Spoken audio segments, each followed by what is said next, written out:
My name's Adam Gillespie. I reverted to Islam 17 years ago. And I used to come to this masjid, and it's changed a lot, subhanAllah. There used to be just gravel out the back and some toilets. There was no school. There was gravel out the front. Really tacky carpet. Alhamdulillah, we've made progress. Alhamdulillah, it's good to see. Yeah, we used to come here for Haruj and spend the weekend with the Pakistan brothers. Alhamdulillah. Alhamdulillah. Got a lot of knowledge and got fed very well too, alhamdulillah. Alhamdulillah. I'll just, with my journey to Islam, I'll just be very brief on my growing up. I'll just give a little bit of an insight on my childhood, because it all sort of ties into how things sort of turned out in the end, subhanAllah.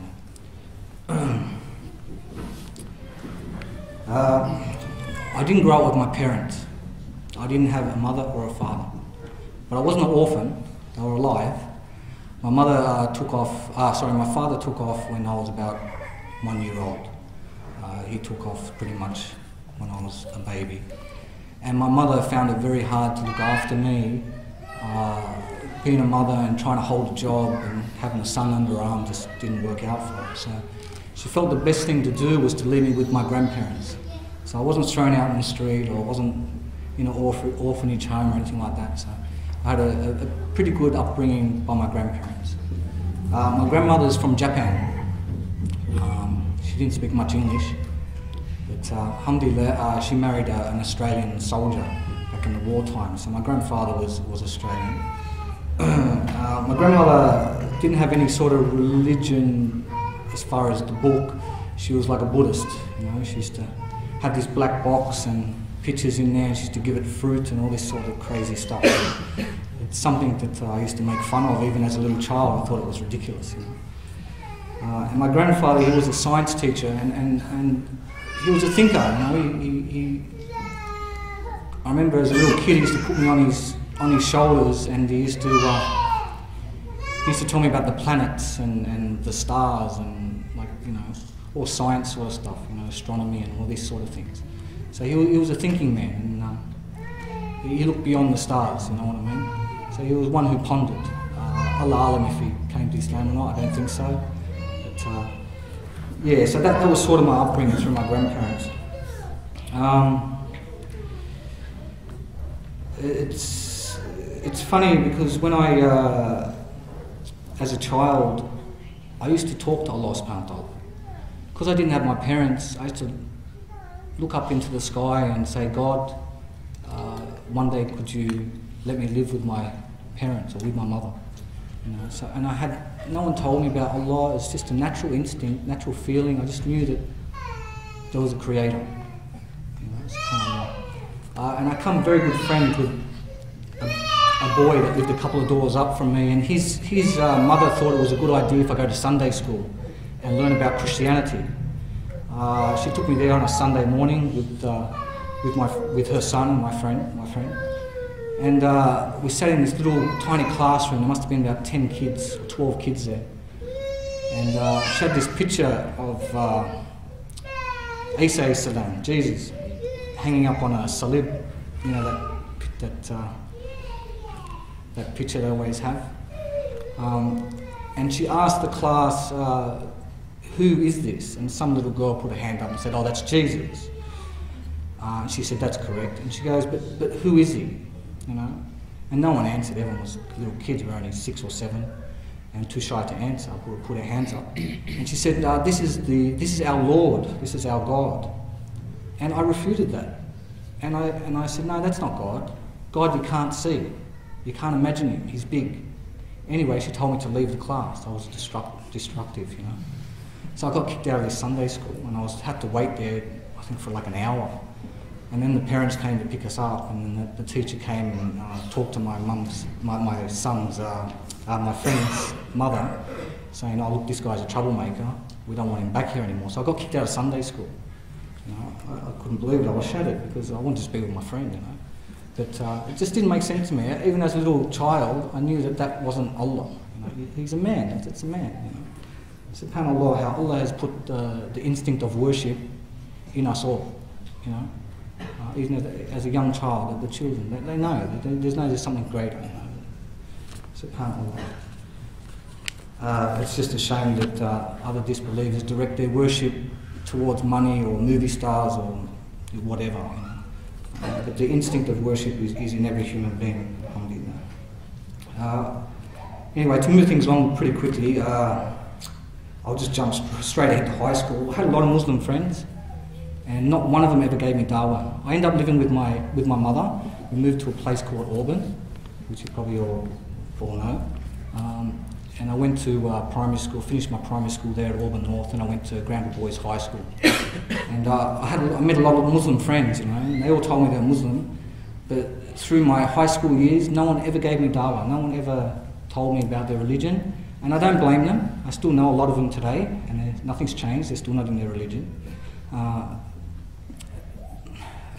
don't think they knew much of their religion anyway.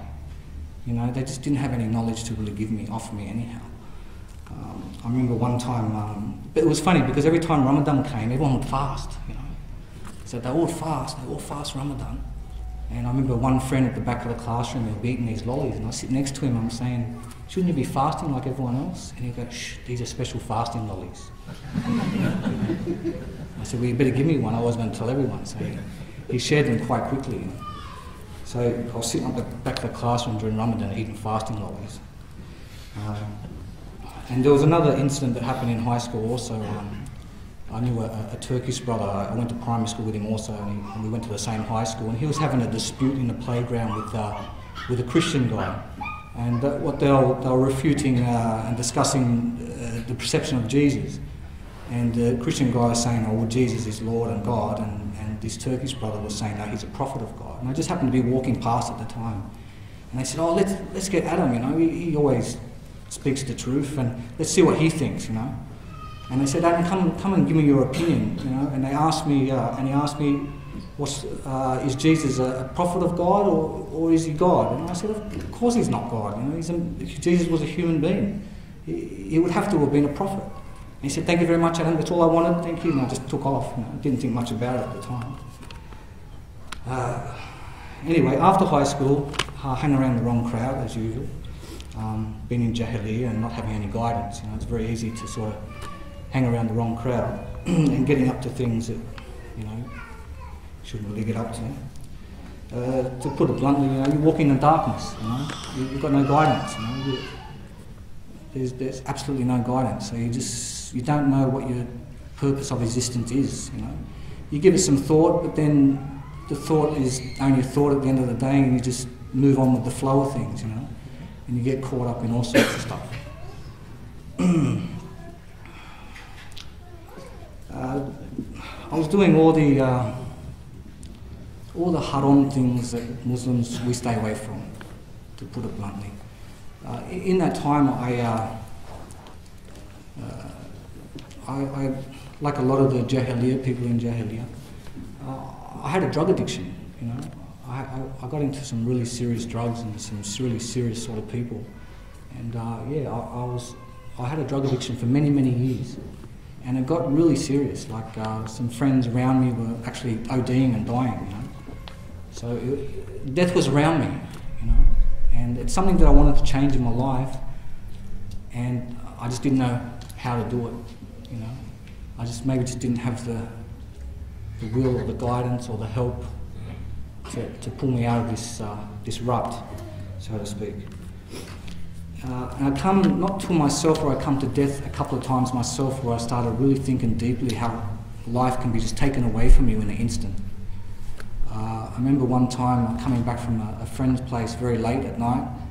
I think I was too young to have a license at the time, and we were, it was very late, and all night we were abusing drugs. And I called a taxi to come home, and I fell asleep in the front seat of the cab. And just when I was driving, I had my life flashing in front of my eyes. I could see like my life flashing in front of my eyes, and it just made me wake up. When I woke up and looked next to me, the cab driver was also asleep. And I hit his chest like this, and he woke up and he swerved, and we must have just come very close of hitting this big telegraph pole. So it was it was just, Allah just woke me up at the right time. SubhanAllah, it just wasn't my time, I guess. Another time was, we used to go clubbing and things like this, and after there we used to go to Bondi. We used to walk through this golf course at the north of Bondi and walk around to the cliff, and there was this cave there, and we used to watch the sun come up. I don't know why we did that, it just seemed like a good idea at the time, I guess. And I remember one time I left something in the car, and me being the designated driver, I said I'll go back. And to get to this cave, you had to jump probably about 1.5 metre cliff face. You had to, and it was like 150 metres down to just rock and ocean. And I said, look, I'll go get whatever that needed in the car. And I just felt confident. I just thought I could jump it. I thought I'll just take a few steps back and I'll leap it rather than go the long way around.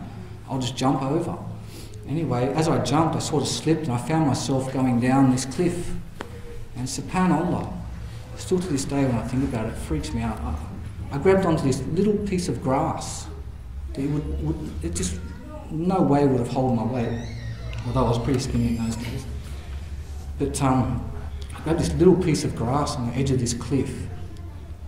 And SubhanAllah, I don't know if it was adrenaline or what, but it felt like something lifted me back up.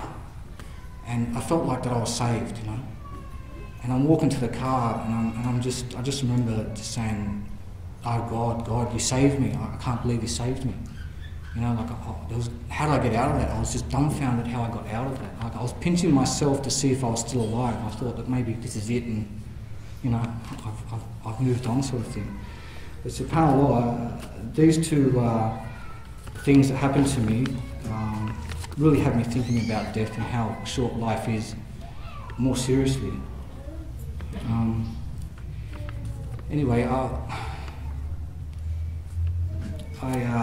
I worked as a landscaper. I kept a job, even though I had a drug addiction. I kept a job and I held a job.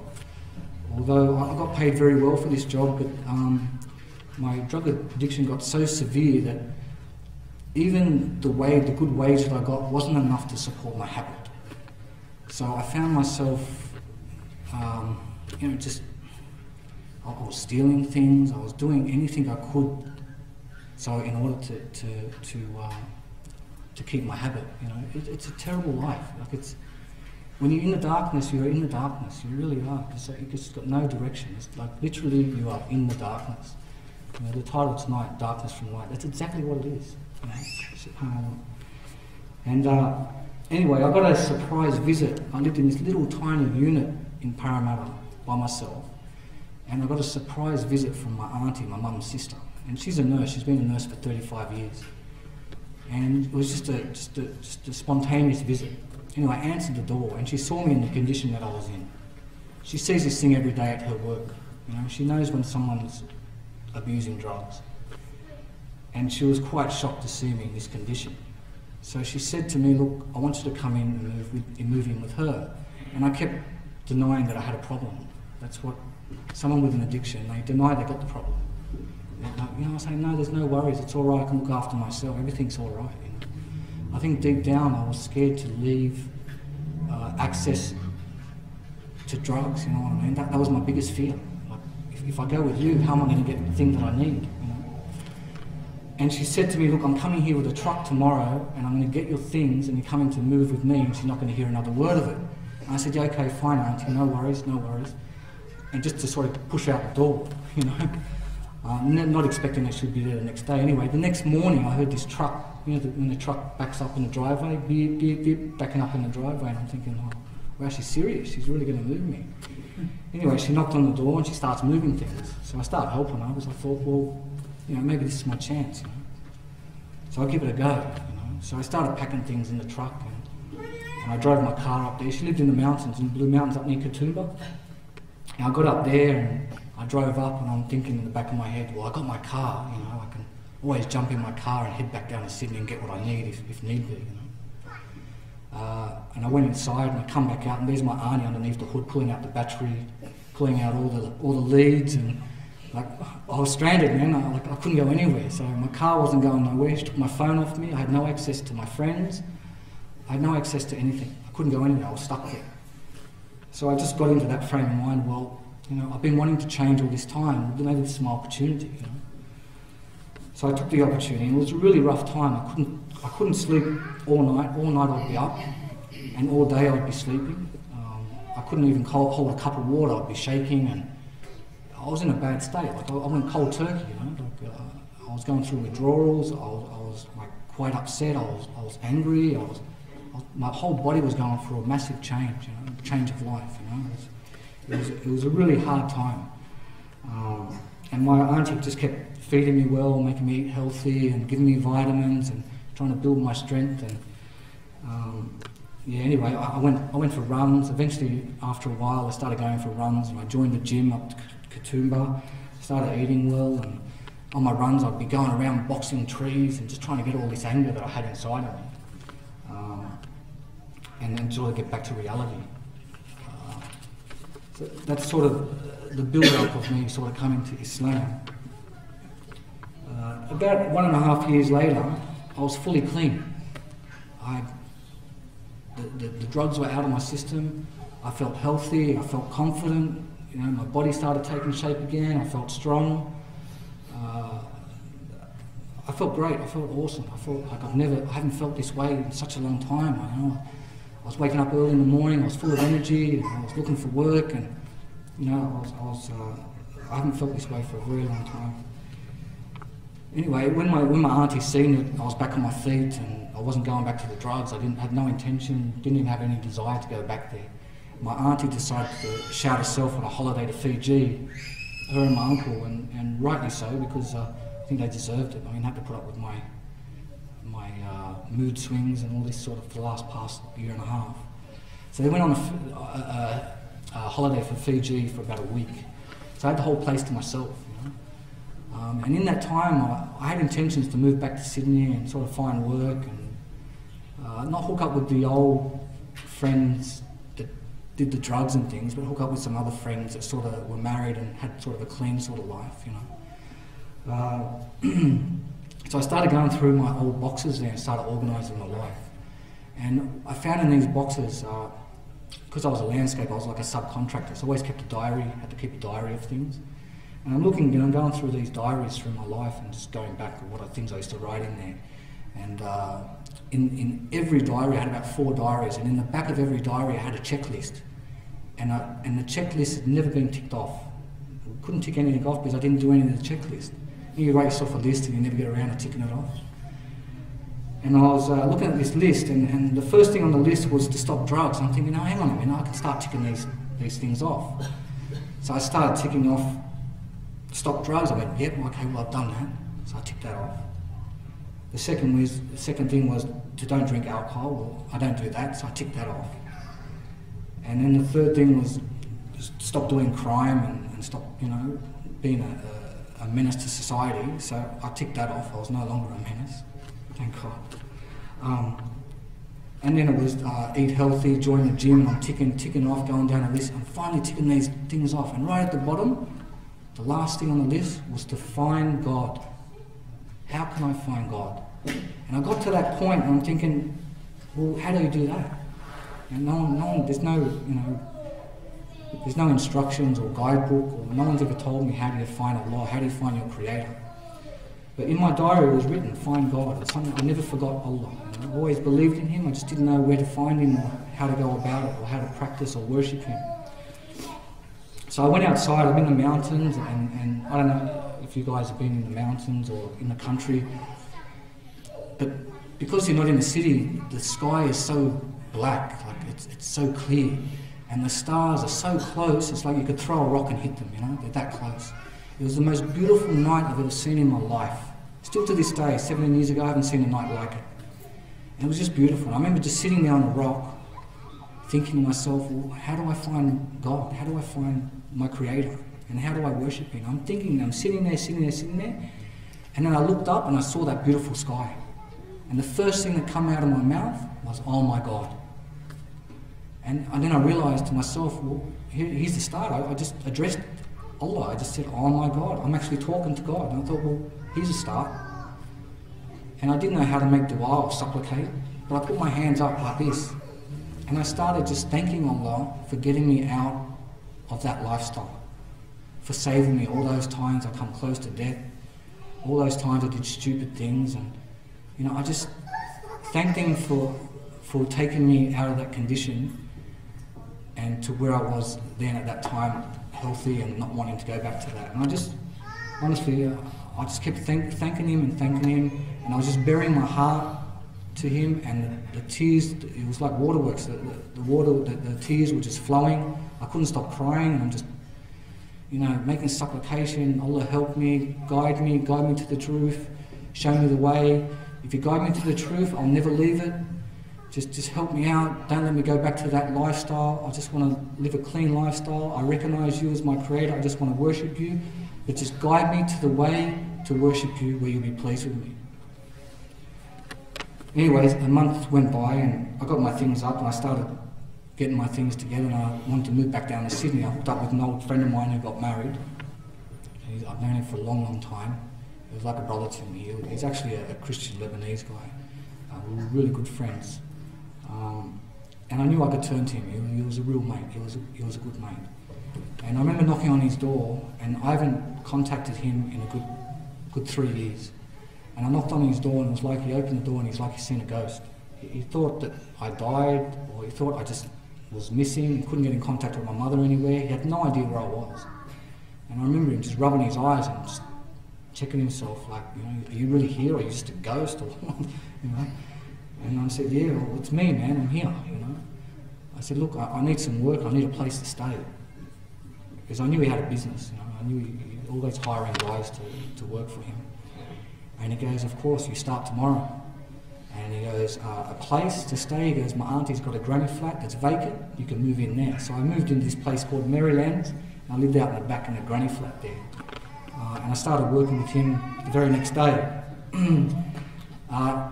I didn't know, but he became business partners with this Muslim guy, this Muslim brother. And this is where I got the connection. I finally met a practicing Muslim. And all my friends had never been practicing. They didn't give me any dawah whatsoever because they didn't know themselves. They just weren't practicing. So I finally met this practicing Muslim, and I asked him about his religion. I seen the way he was. He had so much manners. He always smiled. The way he treated and spoke to his wife was something I've never seen before. The way he handled his kids when they were mucking around just being kids. The way he handled the situation, the way he carried himself. There was this character that was very attractive to me. I just thought, this is amazing. This guy, I'm saying to my friend, this guy's amazing. Look at the conduct of this guy. Where's he get his character from? And he goes, oh, he's Muslim. I went, oh, really? So I started talking to him. So I was seeing him on a daily basis. Every second day, every third day, I was seeing this practicing Muslim guy, and I kept starting to ask questions about his faith, But it was his initial character that drew me to him. I started asking him things, what's your perception of Jesus, and he would give me whatever I would ask. He would give me that answer that would fulfill my heart. Whatever answer he had, it just made sense. That, well, of course that's the answer. It's common sense, and it was very easy to digest, very easy to understand, very easy to digest. It wasn't difficult. It was very easy to accept. SubhanAllah, and I just kept asking this guy, and the way he spoke to me was, look, Adam, you're always welcome to ask questions. You know where I live. My door is always open to you, no matter what time of the night. And he would invite me in his house, and he would spread the food, he would spread the drink, and he would sit me there, and his kids were very nice to me. His wife would sort of say hello, and she'd go into the back room and stuff, and that's fair enough. I didn't quite understand that aspect, but I learnt later on that it's a respectful thing. And just the way he spoke to me and fulfilled the questions that I had was just excellent. And I knew in my heart, Allah was telling me in my heart that Islam, this is true, And I'm saying to myself every time I go home, I say, I want to be like this man. I want his character. I want that sort of character to be for me. So I started asking him, where's he get this character from? And then he started talking about Muhammad sallallahu alaihi wasallam. And he's telling me about the Rasul, and I just fell in love with the Rasul. How could you not fall in love with this man? You know, he's telling me stories of this Rasul, he's a prophet of Allah, the last and final prophet of Allah. And it was just beautiful. Everything he said about the Rasul, it just touched me, you know. And I knew right there it was the correct religion, but I wasn't prepared to take that step just yet. I wanted to do a bit of research. And it was funny, it was that time of registration. I was at a petrol station, and I was trying to obtain a pink slip. And this guy rocks up in a full, he's a Christian priest or something like that, and he had this big black suit on, and he had a beard, and he had this massive salib. It was huge. I think it was like the original one, maybe. It was huge. And I thought, oh, here's my opportunity to sort of ask this guy. Obviously, he's some sort of priest or something. I'll ask him about his faith, just to confirm. I just wanted to see if he could touch my heart like this brother could. And I just asked him. He was standing there, and I said, he was also waiting for a pink slip. I said, oh, could you give me you're a Christian, right? And he goes, yeah, that's right. I said, can you give me your perception on Jesus? You know, who is Jesus to you? And he tapped me on the shoulder and he said, have faith, my son. And he walked away. And I'm like, what sort of answer is that? He answered the question or what? You know? He jumped in his car and he took off, and I was left standing there going, you're going to answer the question? Like, in the rear vision mirror, he's just seeing me going like this. You're going to answer it? And from that moment, I just went, you know what? You know, Islam is the haqq. Islam is the truth, man. You know, so I went back to this brother who I was been in contact with, giving me dawah and just answering my questions, whatever I needed, and just being this polite, well-mannered, always smiling. But yet he was firm with his religion. He was very, very firm. Like, he didn't compromise his deen whatsoever. You know, the deen's the deen. That's it. You know? And that was also attractive, because when you talk to Christians or Jewish people, they compromise their deen, and then when there's compromise there, it's just, well, it's not real, you know. But yeah, that's just the way with his firmness. But he was firm with a smile. So he was firm, being humble at the same time. You know? It was just a beautiful mix. Anyway, I approached him. I said, look, I believe that your religion is is the religion of truth. What do I have to do to become a Muslim? And I said to him, I want to be like you. And he goes, no, you don't want to be like me. You want to be like the Rasul. I said, yeah, that's right. I want to be like him. Got it mixed up, you know. Like, yeah, all right, yeah, you're right. I want to be like him. But what are my steps? How do I become a Muslim? And he said, come to my house at this time. It was just before Isha. And he took me down to the Gallipoli Mosque at Auburn. And we prayed Isha there, and we lined up. And it was the first time I prayed, and I didn't know what to do. I must mention also, before this time, before I went to the mosque, I was praying at home. I was washing myself, because I was watching him pray, see, I was watching him washing himself, and he was going down and praying. I watched the moves that he was doing, and I used to go home and mimic them. Right? So I used to wash, and I was praying in the wrong direction and everything. But, you know, but Allah knows your intention, right?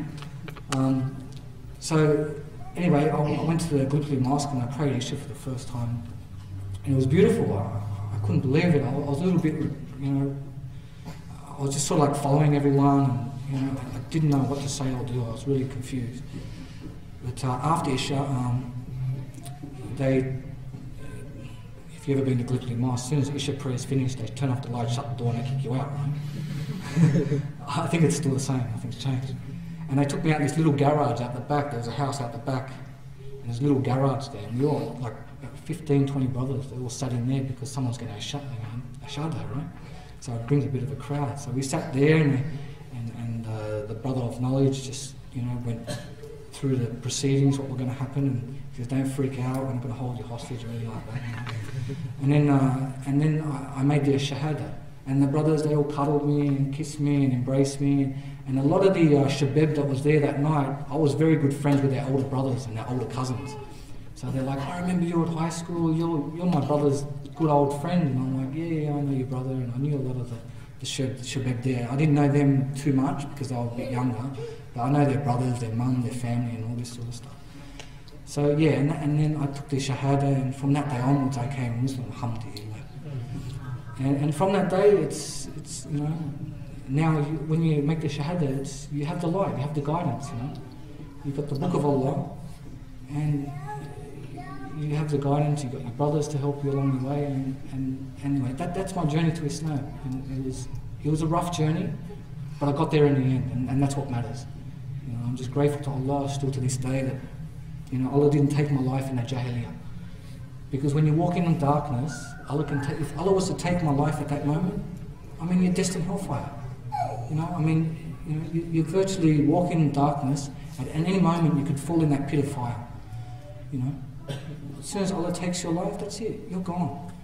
But to be turned around 180 degrees and walking with light, with the opportunity, Allah's given me the opportunity to start walking towards Jannah and seeking paradise. SubhanAllah. Now that is something that you could never give enough thanks to. You know. So alhamdulillah, I hope you enjoyed my story. And that's my journey to Islam, alhamdulillah.